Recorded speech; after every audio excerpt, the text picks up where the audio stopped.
ভারতবর্ষ। ভারতবর্ষ মানে কোনো আর্ট পেপারে আঁকা জল রঙের মানচিত্র নয়। ভারতবর্ষ মানে শুধু হর্ষবর্ধন কিংবা বাবরের বিজয় বার্তা নয়। ভারতবর্ষ মানে বিজয় সিংহের সিংহল জয়ের ফ্যাসিস্ট গৌরব গাথা নয়। ভারতবর্ষ মানে শুধু মীনাক্ষীপুরম কিংবা জামা মসজিদ নয়। ভারতবর্ষ মানে নেহেরুজির বংশানুবৃত্তি কিংবা জিন্না সাহেবের অলিখিত শ্বেতপত্র নয়। ভারতবর্ষ মানে এক ভালোবাসা, আমার তোমার শব্দের, সঙ্গীতের, জীবনের, আকাশের, মাটি। আমাদের প্রাইমারি স্কুলে কলুখা সাহেব সাদা দাড়ি, মাথায় পেঁচ, ড্রিল পড়াতেন আমাদের।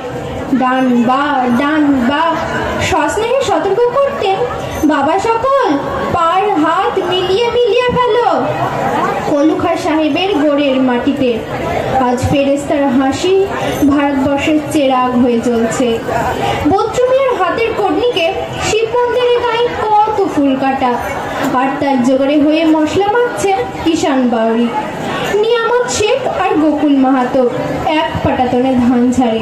সোনালী গোবিন্দ ভোগে খামারে ঠিকরে পড়ে সোনালী আলো। মদন মাঝি ডাকতান্ত যুবতী গঙ্গায়, বইটা ধরতো হোসেনুর মাঝি, বলতো সামলে চলো মাঝি, ছাউতে কাছে খাকির গাং, চোরাবালির চরের ঘুটনি জলার ঘাট, সামলে চলো। আমার ভারতবর্ষে কোনো গেরুয়ার রাজনীতিবিদ কিংবা ইমামের নির্দেশিকা নেই। এখানে কোনো সংহিত হাদিস ছাড়াই কোজাগরি চাঁদের অকৃপণ আলো পড়ে ঈদগাহর ওপর, আর রমজানি চাঁদ তুলসী মঞ্চের গায়ে পূর্ণ আলো দিয়ে যায়। আমার ভারতবর্ষ মানে রবি ঠাকুরের মধ্যে নজরুল, রবি শঙ্কর আর আলী আকবরের যুগলবন্দি, গণেশ পাইনার মকবুল পীরের রঙিন ছবি। আমার ভারতবর্ষ মানে লালন ফকিরের গান। আমার ভারতবর্ষে আমি শুনেছি মোহাম্মদ রফির সঙ্গে লতার ডুয়েট, দেখেছি পাল্লা দিয়ে আজ হারের সঙ্গে সচিনের দৌড়, খেলার মাঠের প্রান্তে দাঁড়িয়ে শুনেছি নইমুদ্দিনের তদারকি চিৎকার, বিজয়ন, আকিল, কুলজিৎ, বাইচুং, মাঠটাকে আরো বড় করো।